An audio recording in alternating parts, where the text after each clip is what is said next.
ஆளுநருக்கு எதிரான வழக்கில் உச்சநீதிமன்றம் அளித்த தீர்ப்பு நீட் விவகாரத்தில் நம்பிக்கையை ஏற்படுத்தியுள்ளதாக கூறியுள்ள முதலமைச்சர் நீட் விவகாரத்தில் ஆளுநர் அரசியல் செய்ததாகவும் குற்றம் சாட்டினார். தமிழ்நாடு அரசின் நீட் விலக்கு சட்ட மசோதாவுக்கு ஒப்புதல் அளிக்க மத்திய அரசு மறுத்துவிட்டது. இதையடுத்து அடுத்த கட்ட நடவடிக்கை குறித்து ஆலோசிக்க சென்னை தலைமைச் செயலகத்தில் முதலமைச்சர் மு க ஸ்டாலின் தலைமையில் சட்டமன்ற அனைத்துக் கட்சி தலைவர்களின் ஆலோசனைக் கூட்டம் நடைபெற்றது. இதில் உரையாற்றிய முதலமைச்சர் நீட் விவகாரத்தில் ஆளுநர் அரசியல் செய்ததாக கூறினார்.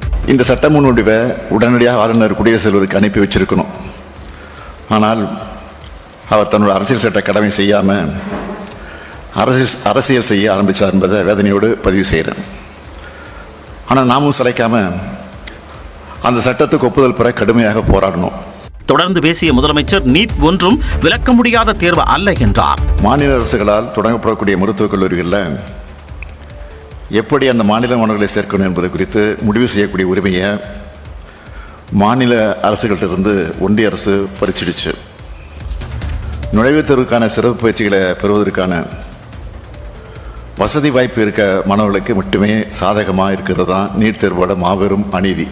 மேலும் சட்டப்பூர்வமான நடவடிக்கைகள் குறித்து வல்லுநர்களிடம் கலந்தாலோசிக்கப்படும் என பேரவையில் குறிப்பிட்டதை முதலமைச்சர் தெரிவித்தார்.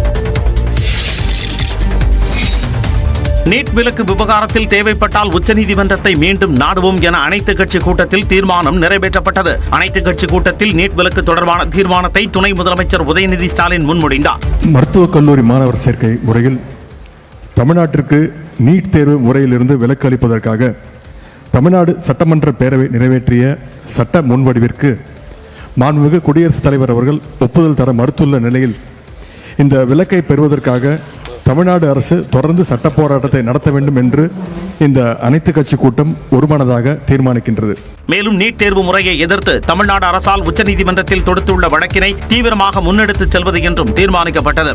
நமது சட்ட முன்வடிவிற்கு ஒன்றிய அரசு ஒப்புதல் தர மறுத்துள்ளதை எதிர்த்து தேவைப்படும் புதிய வழக்கு ஒன்றினை மாண்புமிகு உச்சநீதிமன்றத்தில் தொடுப்பது உள்ளிட்ட அனைத்து சட்டபூர்வ நடவடிக்கைகளையும் சட்ட வல்லுநர்களுடன் கலந்து ஆலோசனை செய்து மேற்கொள்வதென ஒருமனதாக தீர்மானிக்கப்படுகின்றது. இந்த தீர்மானங்கள் அனைத்து கட்சி கூட்டத்தில் ஒருமனதாக நிறைவேற்றப்பட்டது. நீட் தேர்வே வேண்டாம் என்று சொல்லவில்லை என்றும் தமிழ்நாட்டிற்கு மட்டும் விலக்கு அளிக்க வேண்டும் என்றும் பாமக சட்டமன்ற குழு தலைவர் ஜி.கே. மணி தெரிவித்தார். அரசு 12ஆம் வகுப்புல பொது தேர்வு நடத்துது. அதில் 90-95 விழுக்காடு மதிப்பெண் பெற்றவர்கள் நீட்ல தேர்ச்சி பெற முடியறதில்லை, வாய்ப்புக்கு போறதில்லை.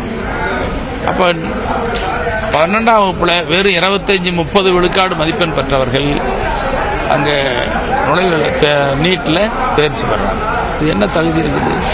நீட் தேர்வு அரசியலமைப்பிற்கு எதிரானது என்று காங்கிரஸ் சட்டமன்ற குழு தலைவர் ராஜேஷ்குமார் தெரிவித்தார். நீட்டின் உள்ள ஒரு இது ஜனநாயகத்திற்கு எதிரானது, அதே மாதிரி அடிப்படை அரசியலமைப்பு சட்டத்துக்கும் எதிரானது.